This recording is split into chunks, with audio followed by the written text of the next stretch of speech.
નમસ્કાર બાળ મિત્રો, બાલસભાના નવા એપિસોડ માટે રેડી? તો ચાલો આજની નવી વાર્તા. આજની વાર્તાનું નામ છે તોફાની પપલુભાઈ. એક જંગલ હતું. જંગલમાં તો બધા પ્રાણીઓ રહે. એમાં એક વાંદરો છન્નાભાઈ, એની પત્ની, એના બાળકો અને એનો એક સૌથી નાનો દીકરો. કોણ ખબર છે? પપલું. અરે ભયંકર તોફાની, એટલા તોફાન કરે, કોઈનું માને નહીં, બધાને હેરાન કરે.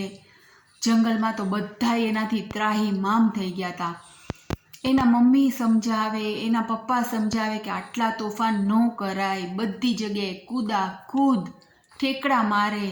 એના મમ્મી સમજાવે કે જો પપલું બેટા, આટલા બધા તોફાન ન કરાય, આમ જ્યાં ત્યાં ચડી ન જવાય, આટલા મોટા જમ્પ ન મરાય, વાગી જશે તને.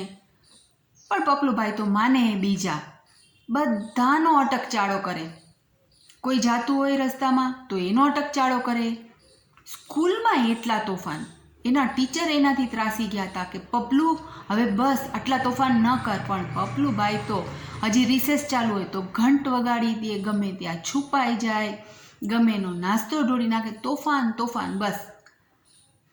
એક દિવસ એના મમ્મી એમ કીધું કે જોજો, આ છે ને કોઠી પડી છે, એની ઉપર ઘણું બધું વસ્તુ પડી છે, ત્યાં જાતો નહીં, વાગી જશે. પણ પપલુભાઈને કેવું છે, ના પાડી તો પહેલાં કરવાનું, કોઈનું માનવાનું નહીં. એના તો સોગંદ ખાધા હતા. એના મમ્મીએ તો છે ને એને કહી અને થોડીક વાર કામ કરવા બહાર ગયા.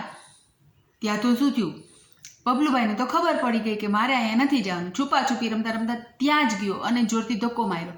શું થયું, ઉપરથી વસ્તુ બધી હતી પડી એની ઉપર, એના પૂંછડા ઉપર. એટલે પૂંછડું કપાઈ ગયું. તો હવે તો શું, પપલુભાઈ તો એટલા બધા બી ગયા. એના મમ્મી આવ્યા, એને પાટો બાંધ્યો. હવે બરાબર હતા, પણ ખબર નહીં પૂંછડું જતું રહ્યું ને તો પપલુભાઈ તો એકદમ નિરાશ થઈને કાંઈ જમે નહીં, બીમાર પડીને ખાટલામાં જ સૂતા રહે. તોફાન તો બધાય બંધ થઈ ગયા, પણ જમવાનું બંધ થઈ ગયું. એટલે સાવ અશક્તિ. કેટલા ડૉક્ટરને બતાવ્યું, પણ પપલુભાઈ તો સાજા જ ન થાય, ઊભા જ ન થાય, રોયા કરે, જમે નહીં. એના મમ્મી પપ્પાને તો એટલી ચિંતા થઈ ગઈ ને. પણ જંગલમાં છે ને એક શિયાળભાઈ હતા. શિયાળભાઈ છે ને ડૉક્ટર, અને એ બધું એટલી મસ્ત દવા બધાને આપે ને સાજા કરી દે. પછી વાંદરાભાઈ તો પોતાના પપલુને લઈને શિયાળભાઈ પાસે ગયા. એ કે જોવો ને ડાક્ટર સાહેબ, આ કેટલા દિવસથી જમતો નથી, સૂતો જ રહે છે, રોયા કરે છે. શિયાળભાઈ કે પણ થયું છે શું? પપલું તું કેમ ઊભો નથી થતો, કેમ જમ્પ નથી મારતો, ઝાડ ઉપર નથી ચડતો, જમતો નથી? પપલુભાઈ કે કેવી રીતે કરું, મારાથી હવે કાંઈ થાય જ નહીં. જેનાથી આ બધું થતું હતું એ તો કપાઈ ગઈ, મારી પૂંછડી કપાઈ ગઈ, એટલે હવે મારાથી કાંઈ ન થાય, એમ કહીને પાછા રોવા માંડ્યા. શિયાળભાઈ બધું સમજી ગયા.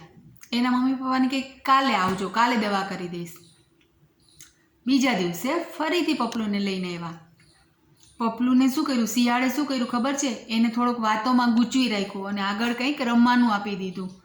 પપલુભાઈ તો એને જોયા કરતા હતા નિરાશ. ત્યાં સુધીમાં શિયાળે શું કરી દીધું, એક દોરી હતી ને એને જેવી પપલુભાઈનું પૂંછડું હતું ને એવા કલરથી આમ વીંટી દીધું અને દોરી આમ લાંબી કરી દીધી અને દોરી જ્યાંથી પૂંછડું તૂટી ગયું હતું ત્યાં લગાવી દીધી, સાંધી દીધી. પપલુને એમ થયું હતું કે પૂંછડી આવી ગઈ મારી તો. અને પછી તો જે કૂદાકૂદ કરે, જમે, રમે, એકદમ તાજો માજો થઈ ગયો. પછી તો એના મમ્મી પપ્પાએ તો શિયાળભાઈને થેન્ક યુ કીધું કે તમે આ કર્યું કેવી રીતે, બીજા ડૉક્ટરે કેટલી દવા આપી, સાજો જ ન થયો. તો કે પપલુને એમ હતું કે મારી પૂંછડીથી જ બધું થતું હતું, પૂંછડી કપાઈ ગઈ એટલે દુખી હતો, મેં તો દોરી બાંધી દીધી. એને એમ છે કે મારું પૂંછડું આવી ગયું એટલે હવે પહેલાં જેવો જ થઈ જશે. મજા આવી તો શું કરશું, લાઈક કરશું, શેર કરશું અને ચેનલને સબસ્ક્રાઈબ કરશું. પપલુભાઈ જેવા તોફાન નહીં કરીએ, પણ પપ્પા મમ્મીનું માનશું. Bye bye, take care.